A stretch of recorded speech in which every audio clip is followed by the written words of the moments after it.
afternoon, good evening, depending on where you are and what time of the day it is. Here in Puebla, Mexico, it's buenos dias. I speak to you from the Institute of Social Sciences and Humanities, Alfonso Vélez Pliego, at the Benemérita Universidad Autónoma de Puebla.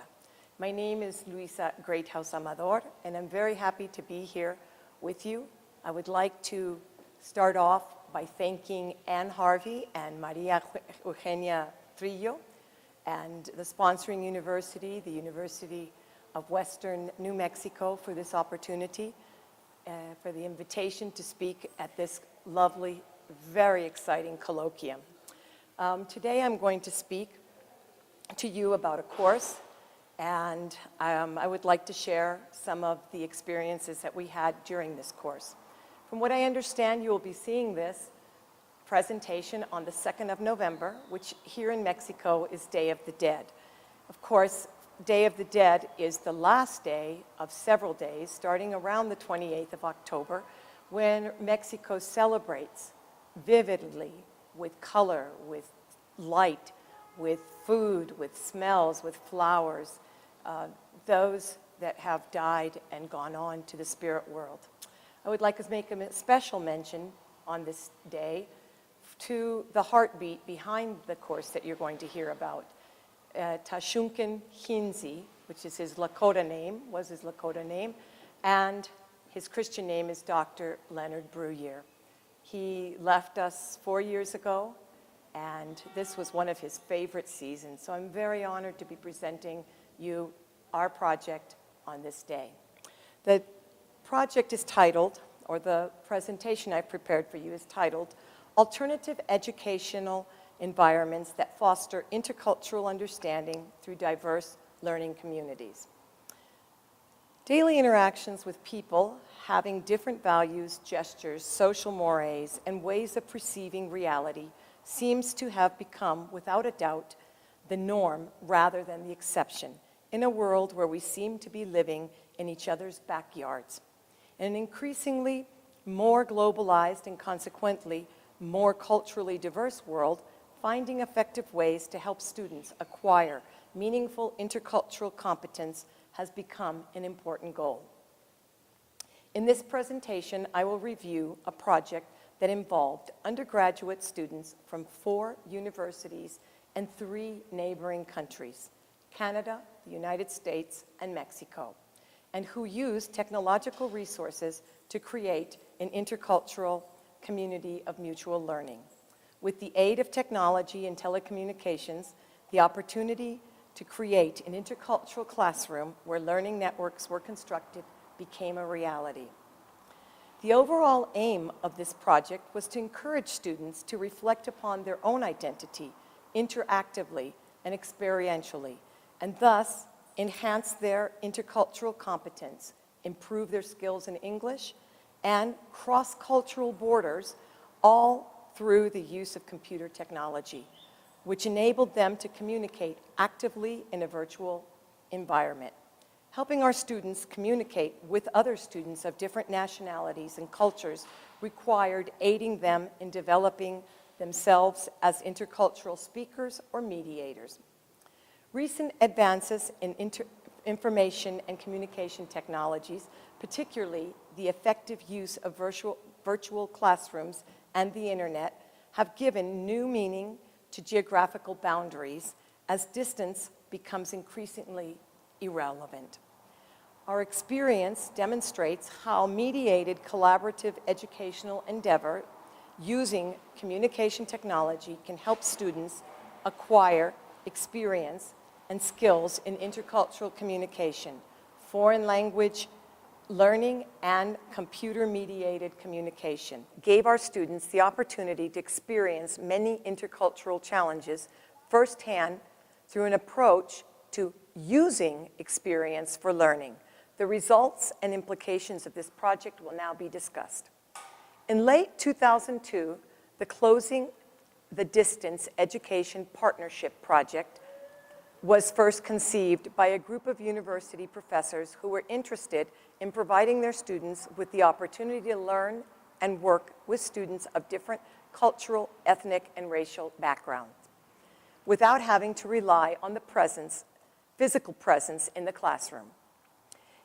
In the summer of 2003, a partnership was formed among 4 institutions of higher education: the University of Wisconsin-Stout in the United States, University of South Dakota in Vermilion, United States, First Nations University of Regina, Saskatchewan, Canada, also known as First Nations University, and my university, the Benemérita Universidad Autónoma de Puebla in Mexico.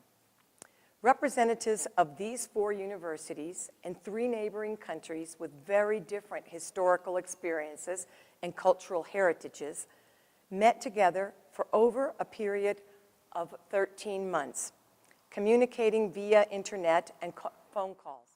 We named the course The Peoples of America, of North America, Identity, Change, and Relationships, as it reflected the main themes to be studied in the course.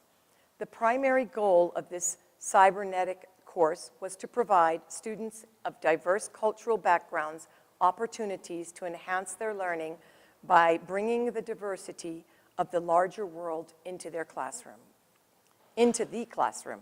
The objective was to use experiential learning methodology applied in a traditional, non-traditional way to create a sense of community within the virtual classroom, despite the distance and variations in culture and language among the students. Central to accomplishing this task was the understanding that increasing intercultural awareness among students contributes to the overall education of all students, whatever their cultural, racial, or ethnic background. In today's pluralistic world, which is becoming closer and smaller through technology, it is believed that those whose education has prepared them to work effectively and respectfully in a diverse global community will be more successful. The general description of this course leaned heavily upon exploring relationships among both indigenous and non-indigenous peoples of North America, as well as to examine concepts central to indigenous identity, including those categorized as cultural, social, and psychological.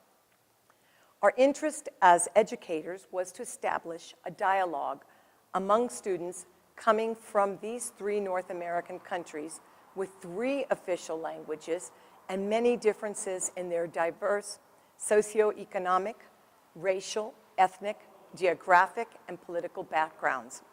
By creating an uncommon experiential learning environment through the use of the latest technology and telecommunication tools, we hope to provide our students a creative, rewarding educational experience that would ultimately succeed in preparing them to live and work successfully in a global society. Our hope was that the experiential learning experiences offered by this course would supplement overall classroom-based learning experiences and give students the opportunity to cross cultural borders and put the theories they were learning in class into practice. Although students participating in this course were not engaging in an experiential learning experience in the classic sense, as would be a study abroad experience, for example, they were in fact coming face to face with experiential learning every time they entered the virtual classroom and met with their classmates and teachers from different cultural, ethnic, and racial backgrounds.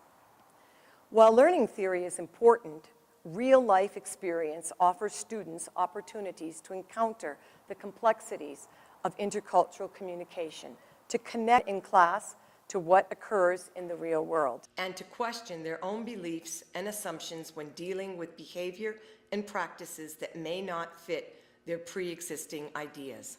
Experiential methods are ideal for intercultural communication precisely because culture is something that is experienced. Ultimately, the intercultural journey seems to be one of facing ourselves as we become aware of and responsible for the meanings we create and through which we interpret our experiences, according to Seeley. 1996. Communication technology has added a new dimension to intercultural education, offering students and teachers the opportunity to step out of the classroom and transcend geographical boundaries without the need of a passport or visa. Email, chat rooms, Facebook, Twitter, computer conferencing, and so on are tools that can offer contemporary students and faculty truly extraordinary potential for redesigning and expanding the learning environment.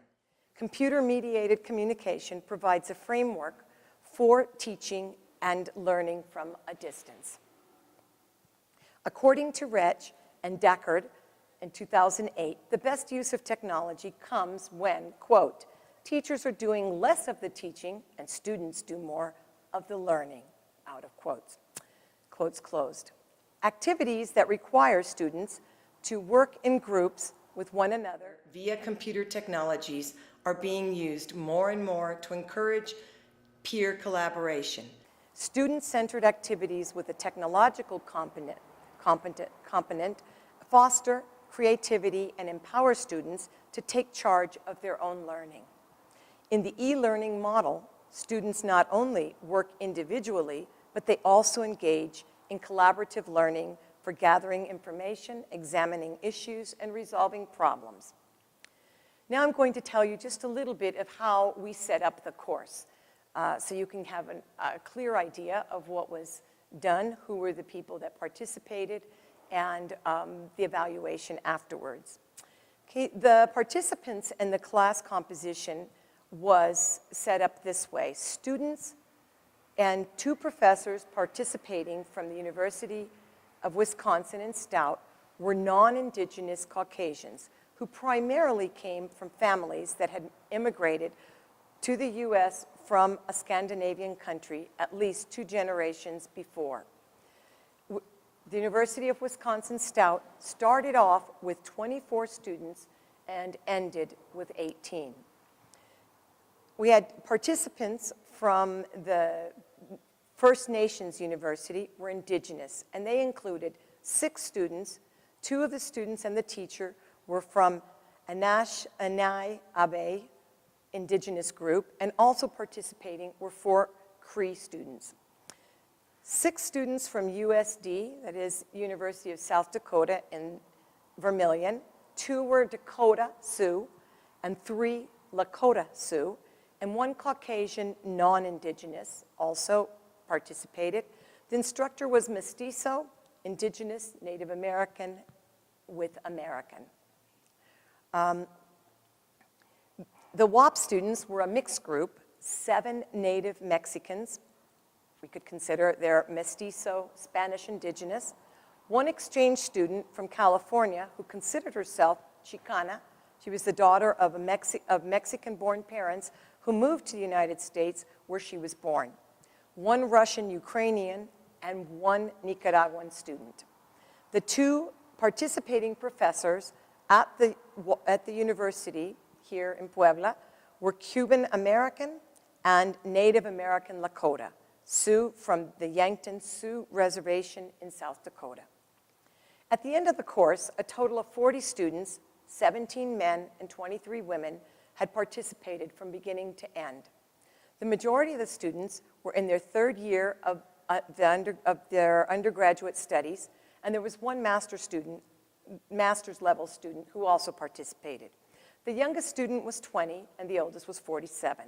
The majority of the students were in their mid-20s. 4 men and 2 women professors participated in the course with 1 special guest speaker, Joseph Marshall III, a Lakota scholar and writer from the Rosebud Sioux Indian Reservation in South Dakota. The procedure that we kept for the class was interesting, and I will describe it here. The class was held every Tuesday morning from 9 a.m. to 12 p.m., of course, an hour earlier in Canada, and it was held for 13 weeks. And it was structured in the following way. Segment 1 of the class was a live television lecture led by instructor or instructors at one of the universities, and this was for 30 minutes. Then there was a 10-minute break. Segment 2 was what we called in-class discussion at each site with video and audio turned off. This was also for 30 minutes. Here's where discussion went on between the groups. Segment 3 was the interactive live television session, again, with all students and professors participating for 45 minutes. Then there was a 5-minute break, and segment 4, everybody got online, got their computer, and did online chat, email exchanges for 30 minutes. This was arranged in 6 groups consisting of students from the University of Wisconsin and students from the University of South Dakota, from First Nations, and from the WAP. It was a total of 180 minutes. All class sessions were taught in English, with all the professors participating in the course. Class presentations alternated among the participating professors, and I hope that you'll be able to see the syllabus that I have sent in each one of these universities. Joseph Marshall III, a visiting professor at the University of South Dakota during the semester in which the course was given, gave the opening class. His presentation was extremely important in several aspects, but the most valuable contribution to the course was the example he set for all the classes to follow, which was one of total respect, collaboration, and wonder, which invited everyone to join in and explore this new, unfamiliar territory.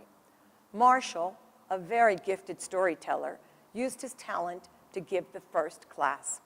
At the end of his presentation, which he imparted with calmness and clarity, he answered questions. He was very willing to clarify words and concepts not understood by the Spanish-speaking participants, and he expanded on many of these to help the non-Indigenous students, especially those from the University of Wisconsin in Stout, who, not wanting to offend their Indigenous classmates at this first encounter, were unsure of the appropriate terms to use. A very important discussion opened on this first day of class, which revolved around the best ways to refer to Indigenous people of Canada and the United States. And from this discussion, many misconceptions were aired, reviewed, and changed. The different ideas concerning appropriate vocabulary reflected the cultural differences and stereotypes that students possessed. Examples of these came up often throughout the course, and they were discussed repeatedly and appeared as important themes in long threads of comments made in email interactions. While the Spanish-speaking students had a good grasp of the English language and were able to receive clarification when needed, the class as a whole seemed to be constantly immersed in the ongoing negotiation of meanings commonly encountered in intercultural situations. And although English was the language of the class, many words and meanings in Spanish and of the 4 Indigenous languages spoken by the students in the class were also brought into the virtual classroom, into emails and chat sessions, interactions. This opened a window of opportunity for participants to explore and understand each other more fully. Now, the way we evaluated this course, students' overall grade for the semester was based on the combination of 3 portfolios and was determined by the professor in charge of their class in their home university. Basic rules and requirements for all the students participating in this course were the following.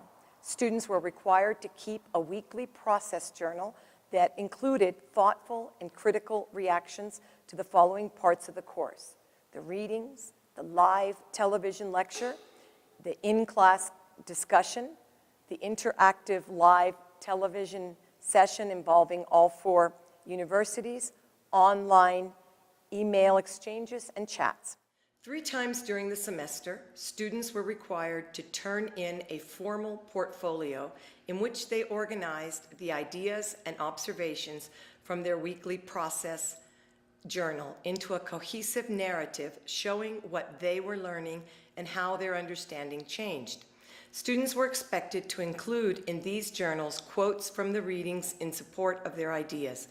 Each of these portfolios received a grade. So the portfolio was worth 75%, Classroom citizenship, as we called it, and attendance was 25%.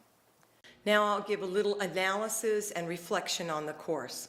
The qualitative data from approximately 700 and plus online chats generated in segment 4 of the class, responses to open-ended questions, and information from students' portfolios were all collected and categorized according to themes.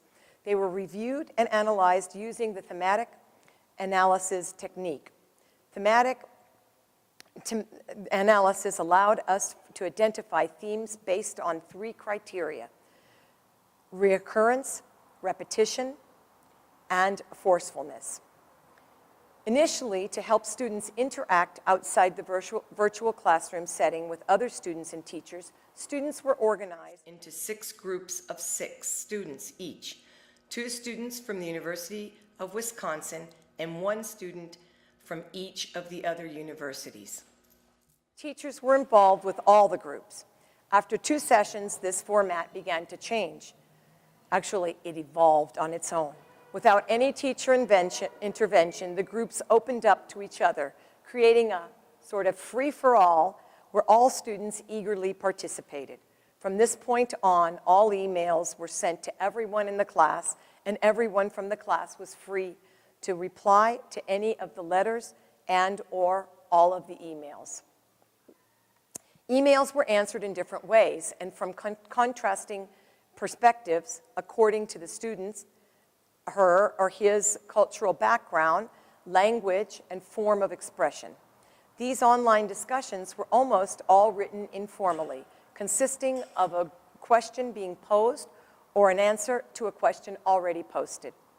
Often, the great amount of feedback that comments regarding an email would open to other topics, some related to the class and some not, but all clearly demonstrating a healthy curiosity about what others in the group thought about a topic. Some students became messenger buddies with other students, engaging in online chat sessions, which were usually carried out in a written form, though there were also verbal exchanges. Now I'll give just a short, brief idea of some of the student reflections on their learning experiences. At the end of the course, all students were asked to fill out a questionnaire regarding their learning experience. The majority of the students who completed the questionnaire, or 36, found that the course was very interesting, 96% of them. 98% of them felt that the course was valuable, meaningful, and/or worthwhile, and motivating and fun. They felt that the email and the chat exchanges helped them to further understand themes discussed in class. And they enjoyed doing the final portfolio project. And they reported that they were glad that they had participated in the course. That was almost unanimously 100%. 98% also said that they felt that their opinions about the course, the groups represented in the class, had changed significantly and in a positive way. The questionnaire results were supported by comments made in their journals and portfolio reports, but more substantially, they came from responses made in email exchanges during the last segment of the class period. Other questions asked referred to what the students had most enjoyed about the class. Many mentioned having the opportunity to see, hear, talk to, and exchange thoughts, questions, and ideas with someone from another part of America with a background different from their own. They enjoyed learning about history, culture, current events, and life in general from real people, not simply from a book, a movie, or a talk show. Our conclusion, based on many of these comments, is that the project indeed fulfilled our objective, as it encouraged our students to examine more closely their own beliefs, attitudes, values, and feelings. As the course developed, they became more keenly aware of any personal ethnocentric feelings they might have had, and they began to understand how this could be an obstacle or a wall blocking their understanding of others. For effective intercultural communication teaching, reflection on one's culture should be included to ensure optimal learning, and this is what we did. According to the majority of the students' comments about the project, they felt that on the whole, the course allowed them to study, evaluate, and reevaluate different topics and issues from diverse points of view and compare them to their own. Students voiced opinions about their increasing awareness of several ethnocentric attitudes they had before the course and how they were able to analyze them with clarity, coming to an understanding of their own origin and an awareness to the influences that had they had sustained, as the following example will prove. When I was in Germany in the summer of 2002, I heard the term towel heads in German used to describe people of Islamic faith, mainly Taliban. Also is to describe the near 2 million Turks in southern Germany, which differs from the Catholic majority. I don't know about Canada or Mexico, but there are other countries that have used racial, ethnic denegation. This discussion has made me think about these kinds of attitudes and examine some of my own. Surely not all Arabs are terrorists, and not all white males in Milwaukee, in the Milwaukee area, are Jeffrey Dahmers. Conclusions. The interaction during class time was very lively and interesting, and participants were very motivated. The voices of the indigenous students were active during the televised parts of the class, though in the part of the class that pertained to exchanging written commentaries via email, they were not as active. Students at the University of South Dakota seemed slow to engage in the written exchange of comments, but by mid-semester they became quite active. Students in Canada participated a bit less, although the professor participated on a more regular basis, speaking about the situation of the First Nations people in Canada. We suspect the lack of internet involvement could have been attributed to the insufficient computer and internet connections and to students' hesitancy to add to the flow of thoughts and ideas. Professors participated freely in the class and in email interaction, sharing information, clarifying doubts that arose, and answering specific questions. There was always plenty of space available for students to carry on the interactions. At first, the WAP students, or the students here in Mexico, were a bit timid during the televised session and in their written messages. These students felt somewhat apprehensive and shy about speaking and writing in English, which was a foreign language for almost all of them. However, after the first couple of sessions, they felt more comfortable and engaged in making more comments during the televised part of class, as well as in the emails. The students at the University of Wisconsin were for the most part the quietest of all the students during the televised part of the class. Even when directly asked, their participation was low-key.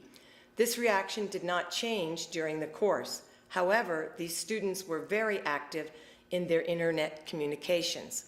They asked questions, expressed thoughts, revised thoughts, and opened up much more than what we saw in the televised sessions of the class. When the University of Wisconsin students were questioned about their silence in the classroom sessions, they answered via email. Here are a few examples of what they said. Hi, everybody. I just wanted to comment on why Wisconsin Stout doesn't comment. For me, this is all a learning experience. We are able to learn so much about other cultures, the real stories. I feel bad that we don't learn more of other cultures throughout high school, before college. I feel that that is a part of the ignorance of the United States. It's all about us. It seems a lot of the things we learned are only the good stories the whites did for the Native Americans. Hopefully, through this class, we will be able to take our learning farther, and one day we can all be a community. not so unknowing of each other's countries. And hopefully, this will encourage better political interactions, ones that are not so dominant. I love learning about the other cultures. It has definitely broadened my horizons. Another student from Canada added, I am glad that we all can learn from this class. We need to be aware of different cultures in order to understand. There needs to be a willingness to learn by the other culture before this can happen. When the course was over, students and teachers alike participated in the overall evaluation. Many positive comments were made. Perhaps the only negative comment was in reference to the occasional technological difficulties, such as seeing each other in a televised situation but having no sound, or vice versa, that occurred during the course. There was also the occasional difficulty in receiving the readings with time enough to read, especially for the Mexicans who needed more time to go through the material. As far as the course itself, the overall evaluation was that it was very successful and challenging, a very successful and challenging course that really propelled everyone to explore both within and beyond themselves, their communities and their countries. It stimulated thought, challenged old viewpoints, and introduced new and different ways of looking at many issues. Student participation in the class, both orally and in the televised segments and in the emails, was most successful. Students grasped the conceptual framework of the syllabus and commented succinctly on the subject matter.